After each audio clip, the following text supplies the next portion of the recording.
Hey, it's Harry from PB Tech. And I'm starting the year the right way. That's right, I'm saving up all of my annual leave by coming into work during the Christmas holidays. Yeah.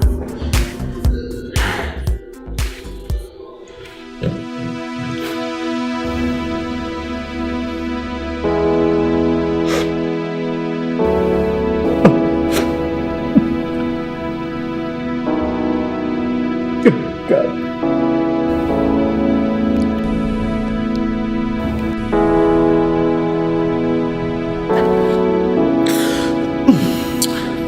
Oh yeah, with it being the holidays and all, I guess my boss isn't here, so I guess we can have a bit of fun. I bet he's even left me a few really interesting technology products to review. You know what? Let's go check them out. Morning, everyone. Oh yeah. What's this? Must be my new product to review. The Mi Power Bank 2. How can I have fun with this? What? Looks like a fleet of switches. Yeah, with this Mi 2's capacity, you should be able to power it for ages. That's it! I can test the performance of the Mi 2 power bank by using it to charge up this Nintendo Switch. Yes! Game on! But if only I had some games.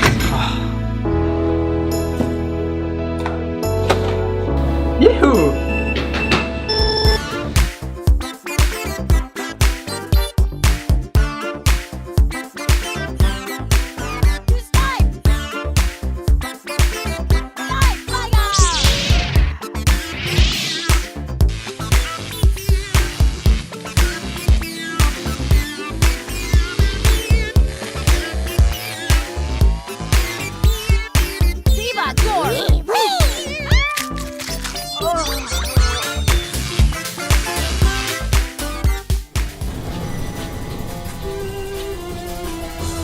Harry, what are you doing?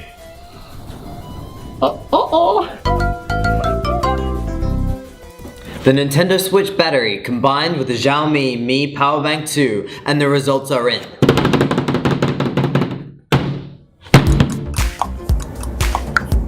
Total time while charging in sleep mode, 3 hours and 45 minutes.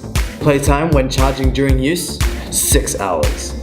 To make sure the test was fair, I had the brightness set to max and the Wi-Fi enabled. To make sure the test was unfair, I played Mario Kart for the second test because I got bored. The breakdown. As you saw, the Switch on its own lasted 1.5 hours during constant gameplay with Mario Odyssey, which is actually a lot less than I thought it would. It seems that the Switch's battery life is extremely dependent on what game you're playing. Extremely.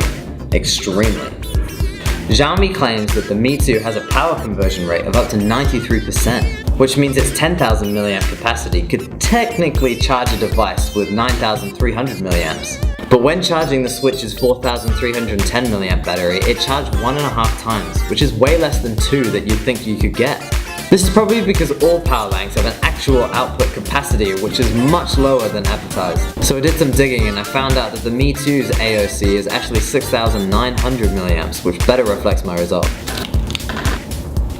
Despite charging through USB-C, the Switch doesn't actually support fast charging, so it took the usual 3 hours to charge it up from dead to full, which is a hell of a long time to sit around in a hot, sweaty Mario costume. I don't recommend it.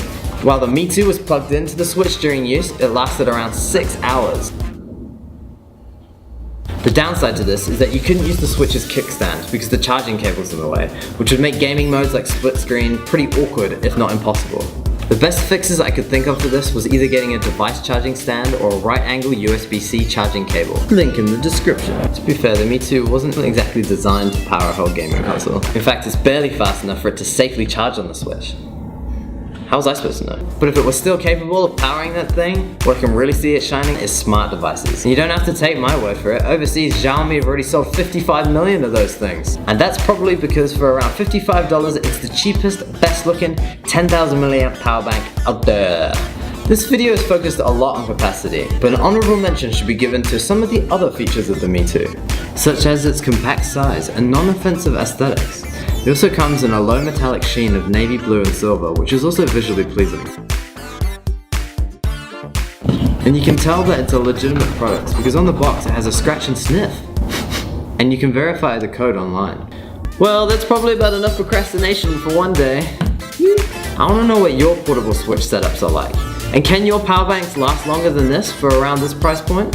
Let me know in the comment section and I'll send someone these new yet well-loved power banks for your personal comparison.